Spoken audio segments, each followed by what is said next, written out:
kajian Ramadan kita, saya beri judul pilihan di antara 5 golongan di akhirat. Pilihan di antara 5 golongan di akhirat. Saya rasa ini sangat perlu kita ketahui, karena tidak hanya sebagian kita, tapi semua kita pasti akan ke akhirat. Tidak ada keabadian di dunia ini. Jangankan orang sebaik kita, orang semulia Rasulullah pun juga meninggal.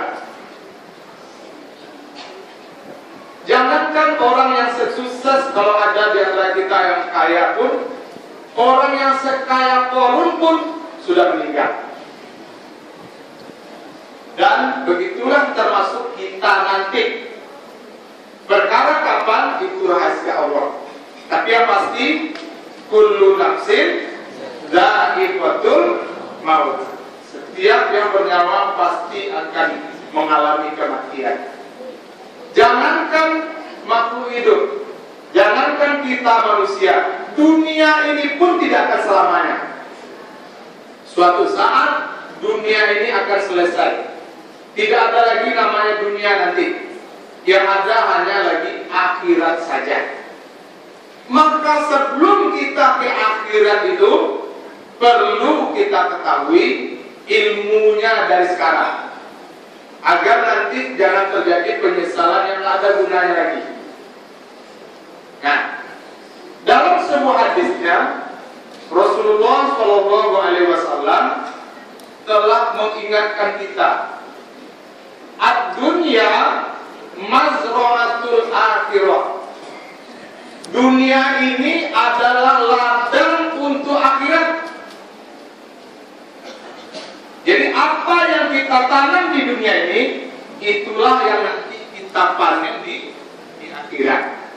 Kalau yang kita tanam adalah bibit unggul, maka panenlah nanti hasil yang membahagiakan kita.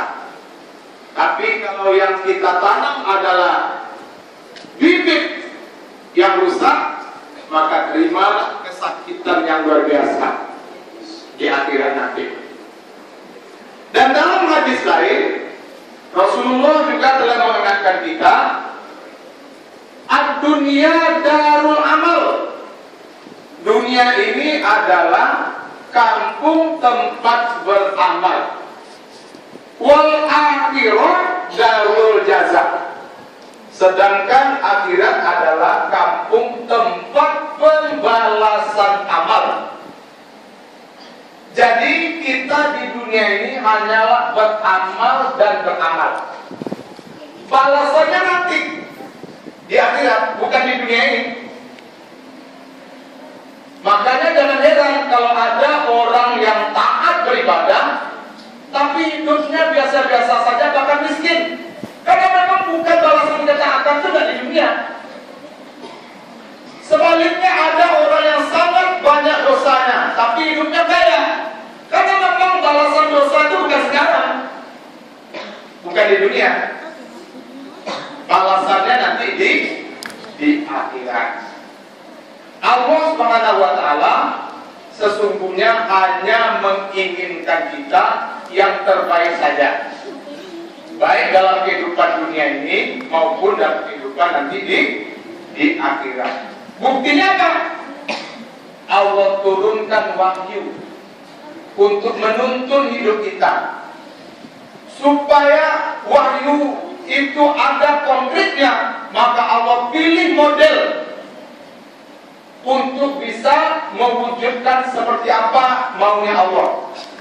Itu diutusnya Nabi dan Rasul. Mulai dari Nabi pertama, Nabi Adam, sampai kepada Nabi terakhir, Nabi Muhammad SAW. Diutus Nabi itu untuk perwujudan apa yang dikehendaki oleh Allah melalui wahyu yang diturunkannya, agar manusia selamat dari dunia ini sampai nanti di akhirat. Tapi kalau manusia tidak mau, Allah pun memberikan kebebasan. Dan Allah siap dengan alternatif lain. Siap dengan alternatif lain. Jadi hakikatnya sesungguhnya Allah hanya ingin kebaikan, keselamatan hidup kita baik di dunia maupun di akhirat nanti, yang pada akhirnya Allah akan berikan kesenangan abadi untuk orang itu di surga. Sebaliknya bagi orang yang tidak mau, Allah pun sudah siap untuk melayani mereka dan menyediakan siksaan baik di dunia ini maupun akhirnya di akhirat di dalam api neraka. Dan pilihan ada pada manusia. Untuk itu Pak Ibu, saya akan selingi uraian ini dengan sebuah lagu qasidah dengan judul Titian Hidup. Sadarkah Anda ini kan kemana dilahirkan ke dunia untuk apa?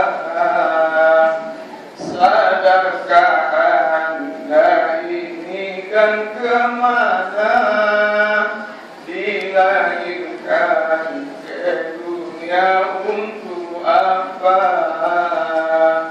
Untuk surga atau untuk neraka, silakan pilih mana Anda suka.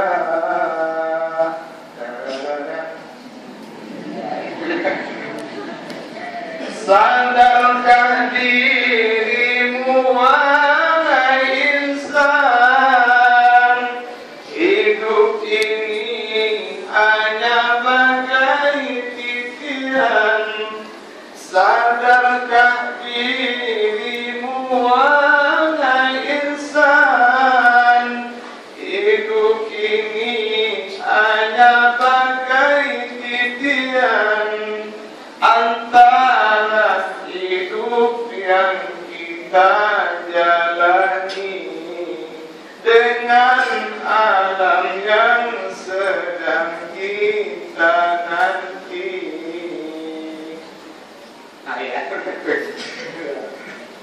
baik Bapak Ibu, jadi hidup ini adalah titian dari dunia ini untuk kita tempuh sampai nanti ke akhirat. Nah, baik.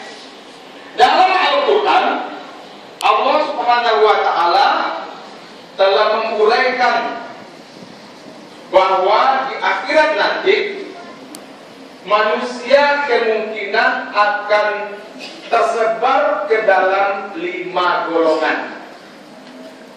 Manusia kemungkinan akan tersebar ke dalam 5 golongan. Dan kita pasti akan termasuk ke dalam salah satu dari 5 golongan itu. Namun masuk golongan mana kita nanti, Allah tidak menyebutkan nama kita dalam Al-Quran. Allah hanya membeberkan kriterianya. Kalau kriterianya cocok sama kita, maka masuk golongan itulah kita nanti. Nah, baik. Mana 5 golongan itu? Yang pertama, golongan manusia yang langsung dilemparkan ke neraka tanpa perlu dihisab. Jadi langsung, mana aja mereka nanti di padang mahsyar itu akan terjaring dan semuanya akan langsung dilemparkan aja ke neraka tanpa melalui hisab. Siapa mereka?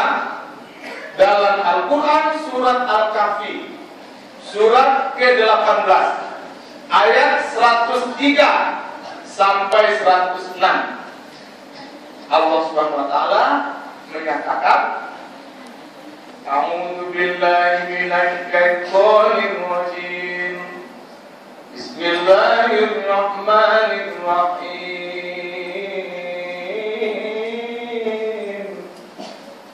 Qul hal nunabbi'ukum bil akhsarina a'mala. Katakanlah Muhammad, kalian kami tunjukkan siapa orang yang paling rugi amalnya. Alladzina dhalla sa'yuhum fil hayatid dunya, yaitu orang-orang yang sia-sia saja usahanya dalam kehidupan dunia ini. Wa hum yahsabuna annahum yuhsinuna sun'a, padahal mereka mengira mereka sudah banyak berbuat baik. Ulaika alladzina kafaru bi ayati rabbihim wa liqa'i. Mereka adalah orang-orang kafir dengan ayat-ayat Tuhan mereka dan berjumpaan dengannya. Fa'abiqat a'maluhum, maka hapuslah semua amal mereka. Fala nuqimu lahum yaumal qiyamati wazna, maka kami tidak akan menegakkan timbangan untuk mereka pada hari kiamat nanti. Dzalika jazaa'uhum jahannam bima kafaru wattakhadhu ayati wa rusuli huzwa. Untuk mereka itu sudah kami siapkan neraka jahanam karena kekafiran mereka dan karena mereka menjadikan ayat-ayat dan Rasul-Rasulku sebagai main-main saja. Ini. Jadi golongan yang pertama ini adalah yang langsung nanti di akhirat dilemparkan ke neraka, golongan orang-orang kafir. Alhamdulillah kita selamat dari golongan yang pertama ini, karena kita tidak orang-orang kafir. Maka Bapak Ibu, kita sangat bersyukur sebagai seorang muslim.